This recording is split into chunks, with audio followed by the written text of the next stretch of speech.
Hi, welcome to Techie Dialogue. In this video, we'll explain how to empty Firefox cache so you can fix loading issues, free up space, and protect your privacy. Step 1. Open Firefox and click the menu button with 3 horizontal lines in the top right corner.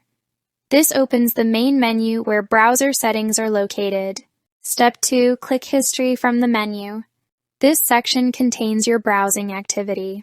Step 3. Select Clear Recent History. A new window will open with history removal options. Step 4.